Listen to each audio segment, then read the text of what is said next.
Assalamualaikum dan salam Malaysia Madani. Kanta 744 dimulakan dengan rangkuman berita-berita utama hari ini. Kita ikuti perinciannya dalam segmen Esensi. Penguatkuasaan gaji minimum sebanyak RM1,500 akan dilaksana bermula esok. Ketetapan yang diputuskan kerajaan akhir tahun lalu itu membabitkan majikan yang mempunyai kurang daripada 5 pekerja. Sementara itu, model gaji progresif yang akan dibentangkan pada Majlis Tindakan Ekonomi Negara pula bertujuan untuk meneliti kewajaran pelaksanaannya. Menteri Sumber Manusia berkata kerajaan masih belum memuktamadkan sama ada akan menggunakan model gaji berkenaan. Pihak bank disaran untuk terus menawarkan bantuan bayaran balik pinjaman kepada individu dan PKS yang memerlukan. Ini termasuk bantuan penjadualan dan penstrukturan semula pinjaman mereka. Bagaimanapun peminjam bermasalah boleh mendapatkan khidmat nasihat percuma dan bantuan bayaran balik pinjaman AKPK. Pembangunan usahawan mikro terutama golongan rentan juga perlu disokong dengan penyediaan pelbagai inisiatif. Sistem e-kredit tiket penerbangan bakal diperkenalkan Ogos depan. Ia bagi memudahkan pelajar IPTA pulang ke kampung semasa musim perayaan dan cuti semester. Menurut Menteri Pengangkutan, sistem berkenaan sedang dibangunkan dan memerlukan langkah integrasi bersama syarikat penerbangan terlibat. Malaysia mengutuk sekeras-kerasnya tindakan pihak berkuasa Sweden yang membenarkan perbuatan provokatif membakar kitab suci Al-Quran di Stockholm pada Rabu. Justru Malaysia menggesa kerajaan negara itu mengambil tindakan segera terhadap pelaku jenayah kejam. Pada masa yang sama, mengambil langkah serius memerangi sentimen Islamofobia yang semakin membimbangkan di Sweden. Kerajaan Sweden perlu berhenti membenarkan tindakan keji membakar Al-Quran di atas hak kebebasan bersuara. Menteri di Jabatan Perdana Menteri Hal Ehwal Agama menyelar tindakan provokatif di luar sebuah masjid di Stockholm semalam yang jelas merupakan jenayah kebencian dan pelaku harus bertanggungjawab. Beliau bimbang dan marah dengan keputusan berulang Sweden membenarkan tindakan keji itu. Malaysia bertindak ofensif dan tidak menolak kemungkinan untuk menyaman kumpulan yang mengaku waris Sulu. Menteri di Jabatan Perdana Menteri Undang-Undang dan Reformasi Institusi berkata, ia susulan kerugian yang dihadapi negara berikutan tindakan undang-undang yang dikemukakan mereka. Untuk itu, kerajaan akan mengkaji untuk mengambil tindakan saman memandangkan kos yang ditanggung Malaysia adalah sangat tinggi. Perdana Menteri menyangkal dakwaan Kerajaan Persekutuan menindas mana-mana negeri dalam soal penyaluran peruntukan mahupun pembangunan. Ini termasuk dalam isu pembinaan lapangan terbang antarabangsa Kulim di Kedah. Cadangan pembinaan lapangan terbang itu memakan masa lama kerana memerlukan kajian teliti pelbagai aspek sebelum boleh dilaksanakan. Kementerian Luar berjaya mengenal pasti 127 warga negara Malaysia yang menjadi mangsa sindiket buruh paksa hub Philippine Offshore Gaming Operator POGO yang ditumpaskan pihak berkuasa Filipina pada Selasa. Kesemua mangsa yang diselamatkan polis Filipina semasa operasi serbuan pada 27 Jun lepas. Hasil lawatan konsular ke atas mereka mendapati kesemua berada dalam keadaan baik. PDRM mengesan satu helai sindiket penipuan yang mewujudkan sebuah laman sesawang mengguna pakai gambar halaman portal rasmi PDRM.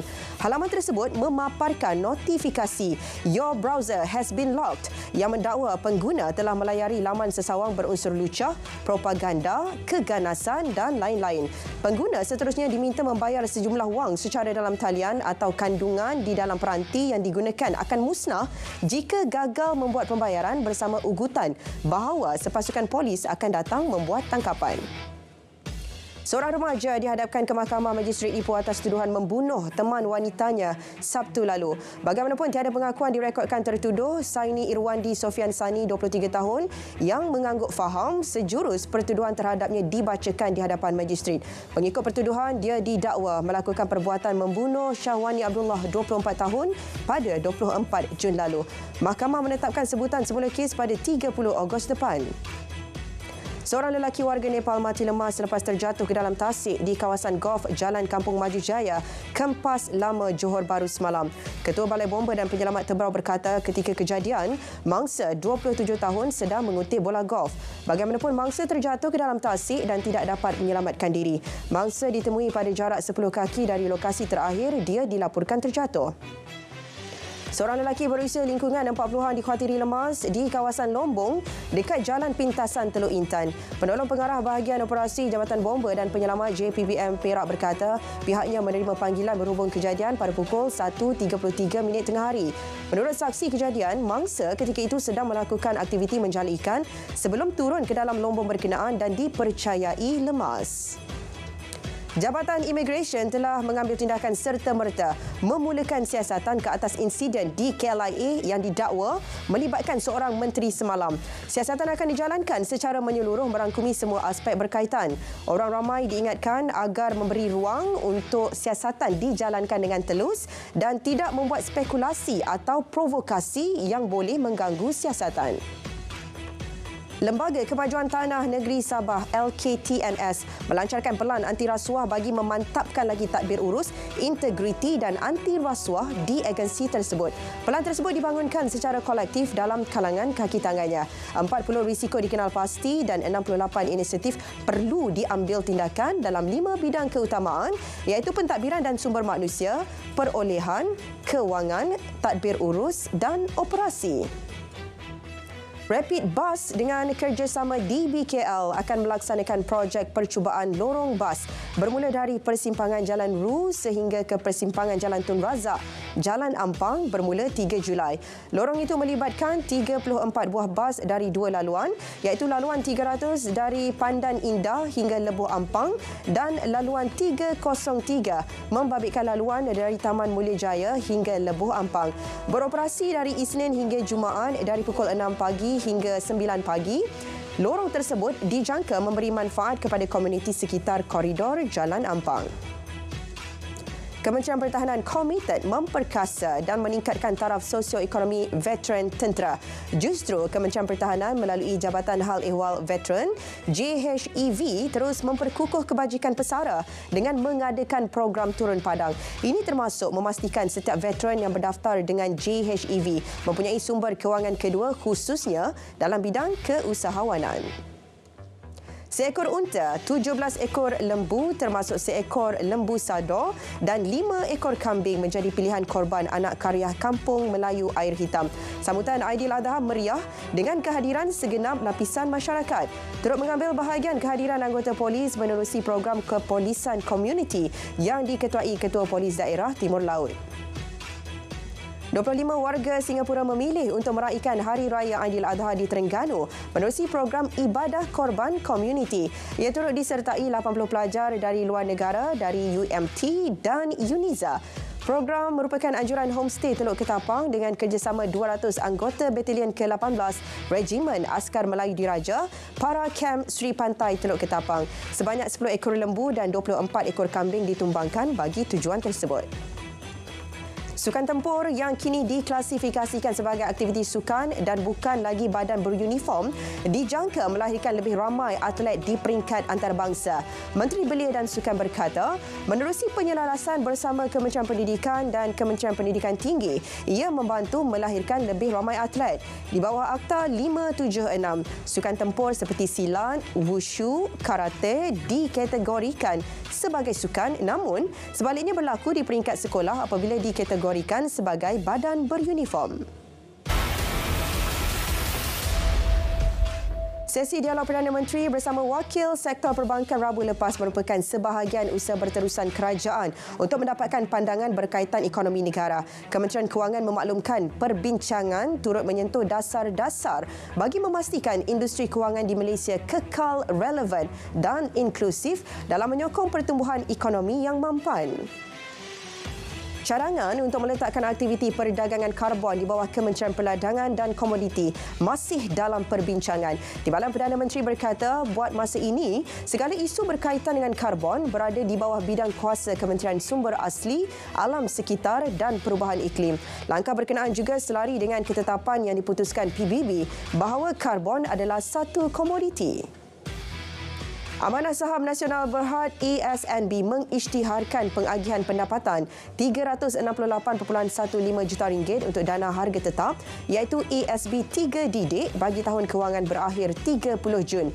PNB dalam satu kenyataan berkata, Pengagihan pendapatan tersebut adalah bersamaan 5 sen seunit untuk 312,476 pemegang unit yang kini memiliki 7.36 bilion unit. Pengagihan pendapatan ASB 3 didik mengatasi penanda aras deposit tetap 12 bulan Maybank pada 2.76% sebanyak 224 mata asas.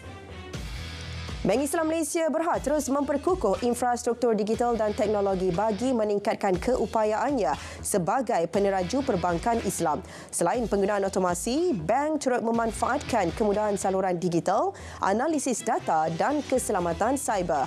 Ia antaranya menggalakkan produktiviti dan kecekapan operasi sekaligus menghasilkan pengalaman perbankan yang lebih baik. Program My Airline Student oleh syarikat penerbangan tambang murah My Airline tawar diskaun 20% serta allowance bagasi kepada pelajar yang melakukan penerbangan domestik. Menteri Pengangkutan berkata selain tujuan pelancongan, pelajar perlu menggunakan peluang tersebut meneruskan pendidikan di mana-mana lokasi di negara ini tanpa dibelenggu kekangan kewangan dan geografi.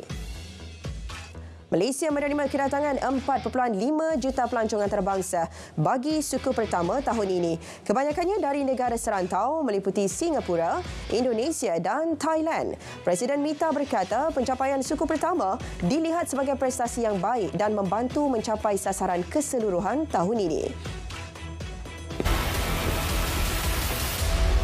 Menteri-menteri luar Majlis Liga Arab mengutuk sekeras-kerasnya jenayah kejam pembakaran naskah Al-Quran di Stockholm, Sweden. Insiden pada Rabu itu disifatkan sebagai tindakan yang menggalakkan kebencian, keganasan dan sangat menyinggung perasaan umat Islam seluruh dunia. Majlis itu menggesa tindakan segera menangani kebencian sedemikian yang menghina kepercayaan agama. Jawatan Kuasa Palang Merah Antarabangsa ICRC mengumumkan pembebasan 125 tentera oleh pasukan separa tentera RSF. Pasukan ICRC mengangkut askar yang dibebaskan itu termasuk 44 askar yang cedera dengan bas dari Khartoum ke Wadi Madani. RSF berkata pembebasan tentera itu dilakukan atas inisiatif Ketua Kumpulan RSF Muhammad Hamdan Dagalo. Kes disyaki kolera di Zimbabwe meningkat kepada 3,017 orang dengan 2,910 daripadanya pulih. 19 kematian disahkan kolera, manakala 52 kematian disyaki akibat wabak itu. Wilayah Manicaland merekodkan jumlah tertinggi sebanyak 1,251 diikuti ibu kota Harare dan Matabeleland South Province. Tanah runtuh akibat hujan lebat di Korea Selatan meranggut nyawa seorang bayi berusia setahun. Bayi berkenaan ditimbus tanah dalam kejadian yang berlaku di Bandar Yeongju. Bencana alam itu turut memaksa ratusan keluarga berpindah selepas air naik mendadak. Pihak agensi menyelamat juga berjaya menarik keluar 10 mangsa dengan kekuatan 40 jentera dan 110 anggota. Beribu-ribu trak kargo terkandas berhampiran sepadan Chile dan Argentina akibat hujan lebat dan ribut salji. Ia menyebabkan kerosakan struktur jalan yang menghubungkan kedua-dua negara. Sebahagian pemandu terlibat terkandas beberapa hari menunggu untuk menyeberangi sempadan. Sempadan dijangka dibuka semula dalam tempoh seminggu. Sekurang-kurangnya 104 orang maut akibat haba panas melampau di Meksiko sejak pertengahan Jun. Gelombang haba berpanjangan mencengkam utara Meksiko dengan suhu lebih 38 darjah Celsius.